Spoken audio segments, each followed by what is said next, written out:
Bismillahirrahmanirrahim. Assalamualaikum warahmatullahi wabarakatuh.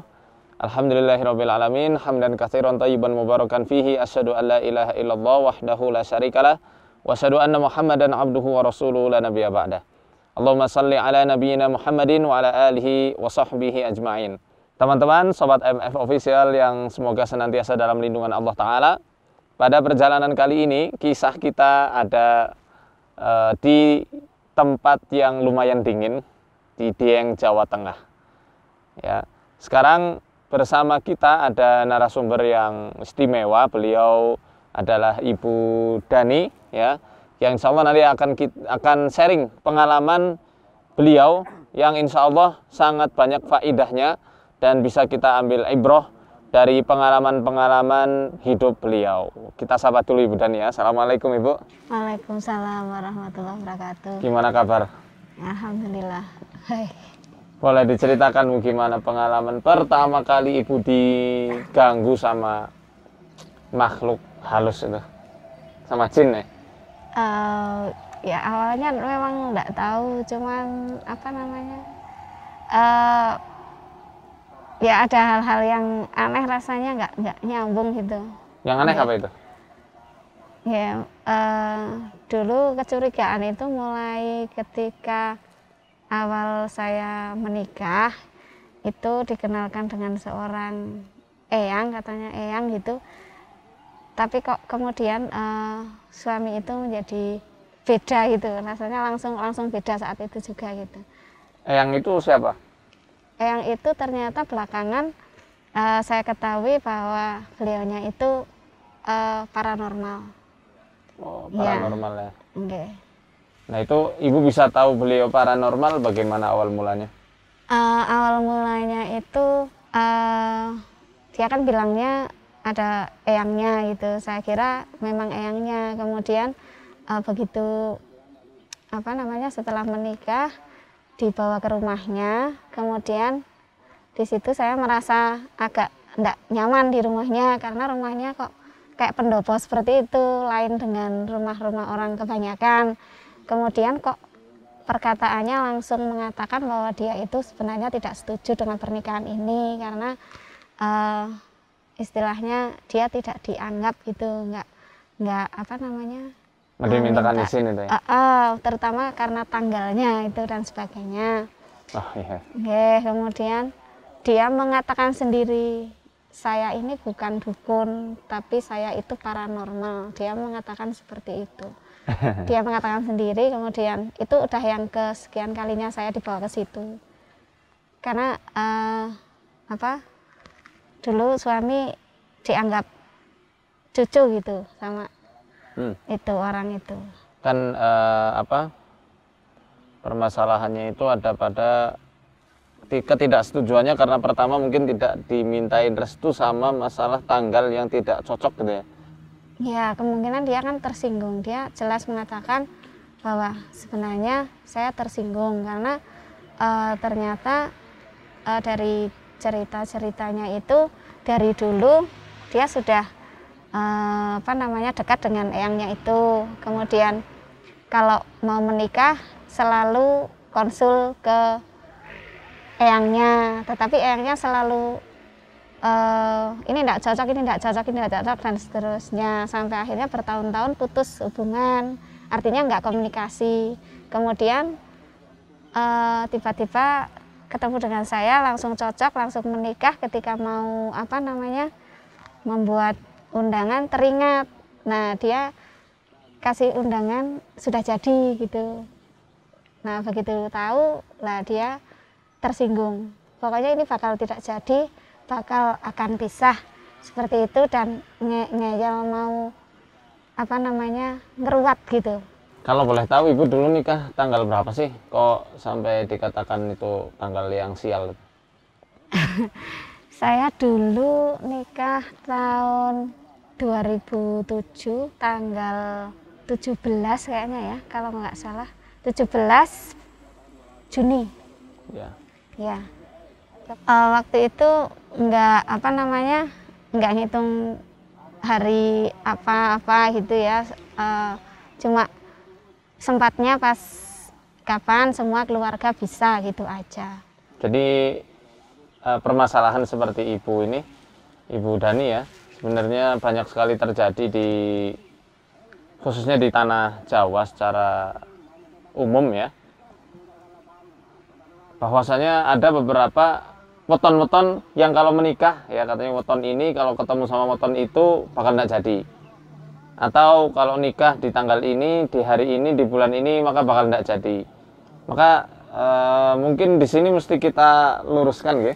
Sekaligus untuk pelajaran bagi teman-teman yang ada di rumah. Apakah betul ada hari-hari sial yang tidak boleh untuk menikah? Dalam tradisi kita ya, bulan yang paling sakral dianggap membawa sial kalau itu terus diterjang untuk mencapai hajatnya itu adalah bulan Suro itu ya, atau bulan Muharram. Kenapa orang Jawa menyebutnya bulan Suro? Ya, karena ya merujuk kepada hari Asyura, hari yang ke-10, kan ada Taswa, ada Asyura. Ya, hari yang ke-10 di bulan Muharram. Jadi bulan Muharram itu ya nama lainnya kalau orang Jawa bilang bulan Suro. Nah, apakah benar bulan Suro ini adalah bulan yang membawa sial? Sebenarnya kalau kita merujuk kepada hadis Nabi Shallallahu Alaihi Wasallam, ya hal tersebut sangatlah dilarang dalam Islam. Menganggap hari, menganggap waktu sebagai kesialan, kemudian mengurungkan hajatnya yang harusnya dilakukan pada hari itu karena dianggap hari itu sial. Ya, kemudian dia mengurungkan hajatnya, maka kata Nabi Shallallahu Alaihi Wasallam itu adalah tindakan kesyirikan yang nyata.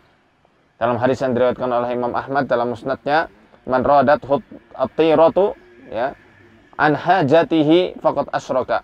Barang siapa yang mengurungkan hajatnya karena atiyarah ini menganggap anggapan sial gitu ya, maka dia telah menyekutukan Allah Ta'ala. Dan kalau dia menganggap suatu waktu itu adalah waktu yang sial, waktu yang membawa keapesan, waktu yang membawa malapetaka atau mencela waktu-waktu tertentu, hari-hari tertentu, bulan-bulan tertentu, maka sungguh dia telah menyakiti Allah Ta'ala. Dalam hadis riwayat Bukhari Muslim, Allah Ta'ala pernah berfirman, yu'dini ibnu Adam yasubbud dahra wa ana dahru biyadil amru uqallibul layla wan nahar. Aku telah disakiti oleh Bani Adam, diusik oleh Bani Adam, oleh manusia. Mereka itu mencela waktu, sedangkan aku inilah sang waktu. Di tanganku lah segala urusan-urusan, dan aku membolak-balikan siang dan juga malam. Apakah Allah bisa tersakiti? Tentu tidak. Tapi ini adalah bahasa kiasan yang sangat dalam maknanya. Siapa kita berani menyakiti Tuhan kita? Walaupun Allah hakikatnya adalah Tuhan yang maha perkasa, lagi maha kuat, yang tidak mungkin tersakiti oleh suatu apapun. Pada hakikatnya maknanya adalah manusia sudah menantang perang pada Allah saat dia itu menganggap suatu waktu adalah waktu yang sial. Ya, na'udzubillah min dzalik. Jangan sampai ada lagi orang-orang yang menganggap bulan Suro itu bulan sial, atau suatu waktu adalah waktu yang membawa kesialan dan keapesan.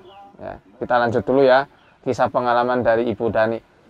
Kemudian apa Bu pengalaman yang Ibu rasakan, penyakit-penyakit apa sih yang silih berganti mungkin Ibu rasakan setiap harinya? Iya, kalau dulu itu saya kan kemudian merasa dengan segala keanehan itu, kemudian saya juga takut karena oh ternyata paranormal. Katanya kalau pas kita ngaji itu, kita kalau datang ke paranormal, sholat kita minimal 40 hari nggak akan diterima. Nah, saya takut sehingga saya mencoba untuk konsultasi ke ya guru ngaji seperti itu, kemudian mencoba untuk di ruqyah seperti itu, kemudian ada timbul reaksi. Nah, itu saya mulai ada, loh kok berarti mungkin ada sesuatu seperti itu. Tapi yang terpenting saya mau membersihkan diri saya dulu, katanya seperti itu. Dan kami kemudian berjauhan. Kemudian saya terhenti untuk ruqyah lagi karena kondisi lemah, karena saat itu saya pas awal mengandung. Kemudian ruqyah mandiri, disuruh ruqyah mandiri karena setiap mimpinya itu selalu sama, jadi gambarannya itu selalu sama terus. kemudian sampai akhirnya pas mandi dengan air yang dibacakan itu pernah ada sekelebat bayangan sama persis seperti yang ada di mimpi itu. Kemudian mimpinya itu sama, yaitu gambaran sosok gitu ya, dan itu sama persis gitu. Saat itu saya karena saya mandi kan, saya dalam kondisi sadar, dan ini itu gambaran itu kok muncul, kok sama seperti yang ada di dalam mimpi. Nah setelah itu saya nggak fokus lagi ke situ, sudah kami istilahnya sudah berpisah. Saya fokus ke anak saya, kemudian lanjut bertahun-tahun berikutnya yang sekarang silih berganti saya sakit gitu ya, yang kemudian saya sudah mencoba melupakan hal itu. Yang beberapa bulan yang lalu mulai lagi itu saya merasakan, kalau flashback itu saya merasakan pertama ada murid saya yang indigo, jadi melihat di saya itu ada, nah seperti itu saya mencoba. Apa katanya, kata anak indigo itu? Dia setelah lulus dia baru bilang, maaf ibu, saya dulu tidak ini karena saya nggak enak sama yang itu di belakangnya gitu. Sekarang masih ada, masih gitu. Terus sosok apa katanya? Perempuan juga. Cuma kalau yang si anak indigo bilang itu lain dengan yang biasanya. Nek biasanya cok kadang kalau ini katanya hanya ikut aja, beda lagi. Kemudian saya mencoba melanjutkan, saya ingat yang dulu, oh saya ru'yah terhenti gitu, pernah reaksi gitu, tapi belum finish gitu kan. Saya mencoba muncul ada reaksi, tapi setelah itu ketika kalau mau ru'yah itu selalu saja saya menstruasi, tapi saya nekat. Nah akhirnya badan saya sakit semua, selalu sakit, ada saja alasannya. Kemudian yang terakhir itu saya pendarahan terus, tapi saya sampai ke dokter kandungan itu sudah 2 dokter spesialis, terus bidan juga, dokter dalam, dan yang lain tuh mengatakan tidak ada masalah dengan saya. Seperti itu. Jadi menstruasi terus menerus. Itu kalau mau rukyah aja? Iya, kalau mau rukyah gitu. Keluar, kalau murah keluar gitu. Iya, jadi sudah di luar jadwal mens saya. Jadi sampai saya saja waktu nifas nggak selama itu, malah ini jauh lebih lama. Nah ini mungkin menarik untuk kita bahas juga. Emang bisa ya setan itu mengatur sirkulasi haid manusia? Seharusnya tidak haid, tiba-tiba haid. Kemudian kalau mau rukyah keluar darah, kalau tidak, kalau sudah selesai keluar darah aja atau berhenti, Bu? Iya, nanti masih seperti men itu. Masih? Masih. Tapi lama gitu ya? Iya, seperti siklus men. Jadi kalau saya dari dulu pertama kali saya mens, waktu masih gadis, itu saya tidak pernah terlambat datang bulan. Baik. Kecuali pas hamil tok. Di luar itu saya mens, alhamdulillah itu jadwal mesti teratur, sehingga baru nggak teratur itu ya itu kemarin itu.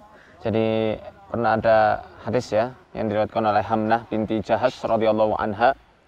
Beliau juga pernah mengalami istihadah, ketidaknormalan sirkulasi haid. Jadi pendarahan lama sekali gitu. Datang ke Nabi Shallallahu Alaihi Wasallam. Maka kata Nabi Shallallahu Alaihi Wasallam, Innama hadihi raqdatun min raqadati syaitan. Ya, penyakit haidnya kamu itu, penyakit apa? Pendarahan yang terus-menerus ngucur itu adalah salah satu hentakan dari hentakannya setan. Jadi setan menghentak-hentakan supaya rahim terus-menerus mengeluarkan darah. Ya, seperti yang terjadi pada Ibu Dani ya. Nanti akan kita cek ya Bu ya, apa yang menyebabkan hal itu bisa terjadi, karena bisa jadi nanti ada faktor medis juga ya, yang bisa kita telaah insya Allah. Kalau dari sisi metafisik ya jelas itu ada faktor gangguan jin di situ ya. Kalau sehari-hari Bu, mimpinya itu Selain sosok ya, apa ibu sering mimpi ular? Kalau ular, saya Makhluk-makhluk yang tidak jelas mungkin bentuknya dan tidak jelas, maksud saya itu menakutkan gitu ya. saya kalau mimpi Lupa. kadang lupa iya. Kalau misalnya mau baca Quran gitu, itu langsung ngantuknya luar biasa. Padahal saya dalam kondisi nggak ngantuk gitu. Mata kayak ketusuk gitu ya, kayak berat gitu ya. Ya langsung berat gitu. Terus pernah saya di rumah sakit ketemu sama yang pembesuk gitu, dia tiba-tiba ngasih saya bidara. Daun bidara. Bidara serbuk itu. Oh iya. Katanya apa namanya, kok itu ada tanda-tanda apa namanya, ada gitu. Oh ya saya terima saja. Saya enggak begitu kenal dengan orangnya, tapi orangnya katanya biasanya kadang sering meruqyah orang gitu. Padahal saya nggak cerita, itu saya nggak kenal. Sampai sekarang masih. Jadi bubuk bidaranya masih, karena kalau saya dekatkan tuh saya rasanya mau muntah. Terus pernah saya waktu saya main ke Jakarta, saya pernah yang tempat teman saya itu diajak ngaji, di situ sedang ada ruqyah massal. Kemudian di situ saya juga apa namanya ikut beli itu minyak bidara. Minyak habatus sauda yang sudah dibacakan di ruqyah. Tapi Ibu reaksi di situ? Di situ enggak. Saya enggak, ya cuman mual saja. Saya cuma mual saja itu. Terus apa namanya? Karena saya waktu itu tergesa-gesa mau pulang, jadi saya nggak ikut mandi dan sebagainya di situ. Saya cuma beli itu yang sudah di ruqyah. Cuman saya mual sekali kalau bau itu. Jadi sampai sekarang masih utuh. Saya nggak mau mendekati itu. Barang-barang itu tuh saya nggak mau mendekati.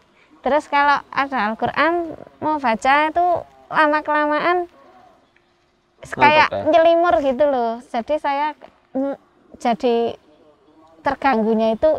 Saya dulu suka sekali kalau baca itu sampai nangis-nangis gitu, saya menikmati, suka. Tapi sekarang kok seperti nyelimur gitu loh. Jadi akhirnya nggak jadi pegang atau mungkin malah nggak jadi baca. Kayak gitu terus. Dialihkan terus gitu? Oke, dialihkan. Pengalihannya apa biasanya, Bu? Ya. Apa? Enggak, nanti lupa lagi, pokoknya yang lain gitu. Iya, baik. Oke. Kalau nekat baca, mesti saya langsung tidur. Ngantuk yang berat. Bikin Ibu, maaf ya, mungkin ada enggak yang bikin Ibu stres, depresi gitu? Aduh, ini penyakit apa sih sebenarnya? Udah ikhtiar ke apa misalnya? Kesana kemari kok belum membuahkan hasil. Pernah datang ke dokter mungkin atau ke psikolog? Iya, saya. Sakit apa sih yang bikin Ibu itu tertekan sekali? Kan pasti ada rasa sakit tuh selain haid, selain tadi apa? Iya. Gelayang itu pusing gitu ya. Selain itu ada lagi enggak?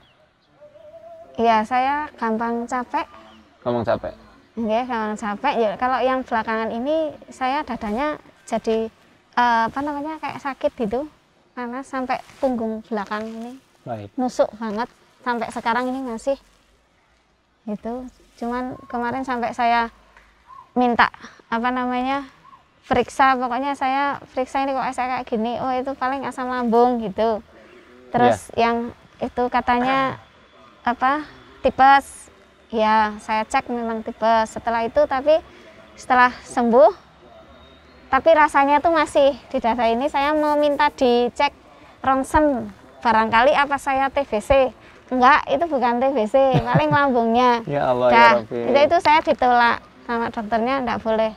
Terus yang terakhir kemarin saya sampai, oh ini ada penyakit baru, corona. Nah mungkin saya corona, tolong saya ini di ronsen aja, enggak apa-apa, nggak usah, itu bukan gejalanya, memang bukan, nanti malah dikira corona, malah repot disuruh di situ sendirian. Karena itu bukan, dan itu jauh sebelum corona ada. Iya, Maksudnya saya sudah sering kontrol gitu. Jadi betul juga mungkin apa kata dokter itu Ibu kena asam lambung ya, karena selama ini mungkin Ibu tertekan sekali ya dan butuh teman untuk curhat. Ya, kebetulan saya ya mungkin faktor psikologis juga ya. Pernah saya sampai 3 bulan harus bed rest. Boleh lihat tangannya Ibu?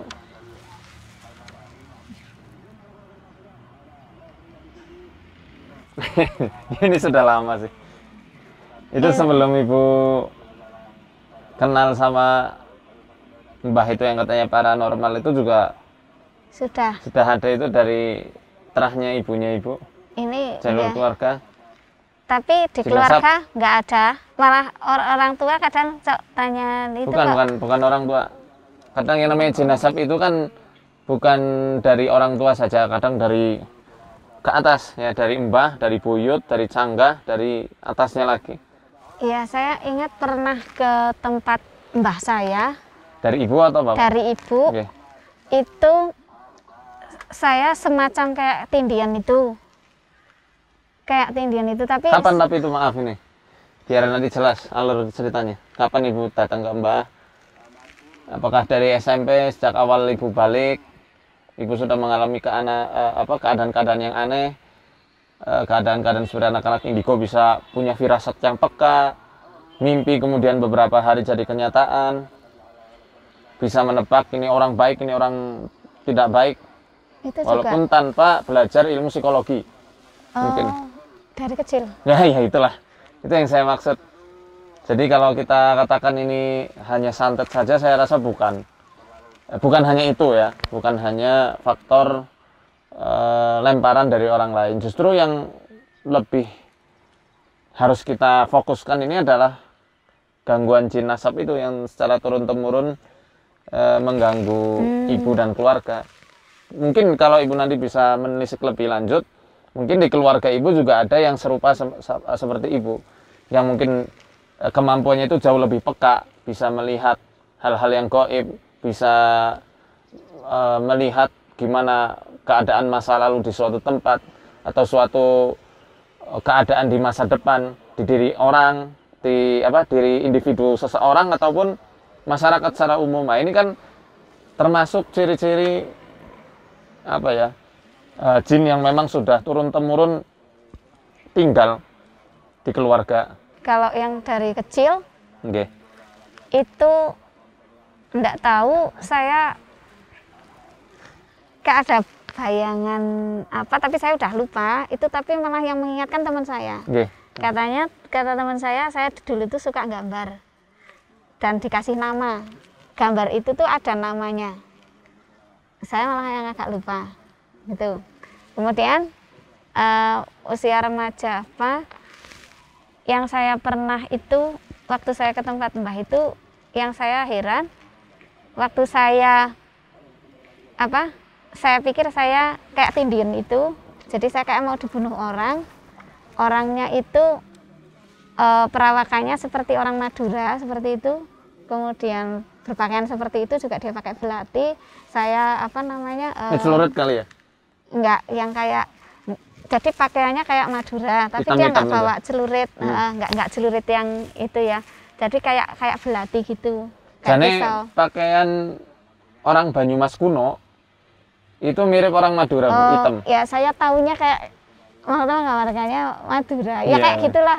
Entah Hitam itu kayak orang-orang baju mana saya ini juga ya, nggak maksudnya. tahu. Pokoknya kayak gitu itu. Ibu keturunan mana sih? Saya ibunya Boyolali, Boyolali. nggih. Bapak Klaten, Oh, nggak ada keturunan sini ya? nggak ada. Dieng, asli Dieng nggak? Nggak ada. Waktu itu saya pas mau istilahnya kayak saya membela diri gitu, karena kayaknya saya mau ditusuk gitu. Tiba-tiba bude saya masuk ke kamar gitu, lewat gitu. Orang itu kemudian pergi. Tapi serasa nyata sekali gitu. Nah, suatu hari saya mendengar cerita dari bude saya, lagi cerita-cerita, saya tuh cuma ikut mendengarkan. Nah, dia tuh bilang kalau sosoknya itu. Jadi membicarakan sosok yang saya ketemu itu. Terus saya bilang, loh saya ketemu gitu waktu itu. Oh iya, kamu diapain gitu. Jadi sama gitu. Jadi padahal saya nggak cerita sama sekali. Saya nggak cerita ke siapa-siapa. Bude itu saya indigo pikir, juga? siapa? Budenya indigo? Walau alam, waktu itu saya merasa saya juga bukan indigo gitu. Saya nggak pernah melihat ini gitu. Maksud saya Buddha itu sering bisa lihat hal-hal gaib atau tidak? Kalau budenya ya cuma itu paling yang dibilang yang orang itu gitu, atau mungkin kadang apa namanya ibu saya yang kadang cok iya cok lihat orang itu, iya cok lihat apa namanya kayak tinggi besar, iya ada di situ itu apa macan dan sebagainya gitu. Itu ibu saya sering kayak gitu. Ngelihatnya di rumah Mbah itu ya? Nggih, nek misalnya di rumah yang sekarang di sini ada juga gitu, sukanya kopi sama ini gitu. Terus sini doyan ngopi ya? Ya, yang itu katanya seperti itu yang di situ gitu. Terus cuma yang orang serumah itu yang istilahnya dari dulu nggak penakut, saya biasa aja. Saya ke sana biasa aja. Jadi sampai ibu saya, "Loh kok kamu kok berani?" gitu. Terus nah ibu saya sampai sekarang tiap malam itu kayak orang tindian itu, mesti teriak-teriak gitu. Ya, itu. Nah, dari sini sebenarnya bisa kita ambil benang merahnya, Ibu, bahwasanya gangguan yang ada di Ibu Dani ini lebih condong kepada kasus jin nasab ya. Jin yang secara turun-temurun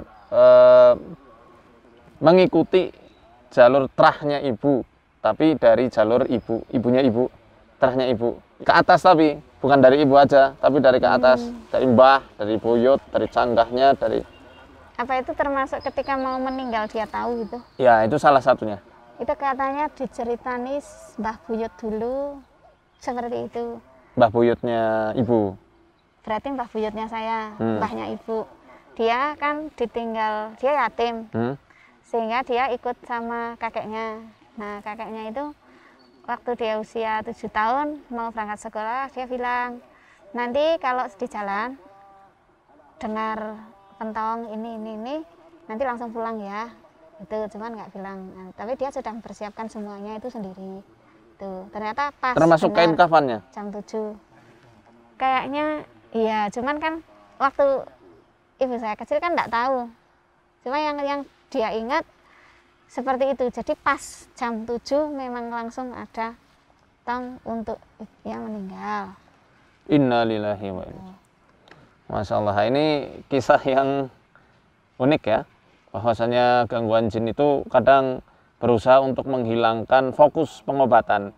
Yang seharusnya pengobatan itu difokuskan untuk menghilangkan jin yang turun-temurun mengikuti terah leluhur, ya, terah nasabnya. Ya. Kemudian dia berusaha mengalihkan fokus dari baik dari orang yang dia ganggu maupun peruqyah yang hendak mengobati, sehingga fokusnya ke santet terus. Kita tak memungkiri memang mungkin ada hal yang dari luar, lemparan-lemparan dari orang lain yang justru jauh lebih penting untuk kita netralisir adalah gangguan jin dari nasab Ibu Dani. Maka nanti mungkin langsung kita ruqyah ya, Bu ya. Kita mau berkunjung ke rumahnya Ibu. Nah, ini beliau Ibu Takwi nih, salah satu narsum kami juga. Dan sekarang sudah sehat walafiat. Besok kita mau manjat ke mana, Bu? Sikunir. Mau ke Sikunir insya Allah. Nah, kita mau berkunjung dulu ke rumah Bu Takwi. Kita akan meruqyah Ibu Dani di rumah Ibu Takwi, ya. Karena ini kabutnya udah mulai tebel, kita udah mulai dingin ya. Nantikan part berikutnya untuk meruqyah Ibu Dani, dan kita akan mencoba untuk mengulik kira-kira jinnya ini ngapain sih tinggal di tubuhnya Ibu Dani.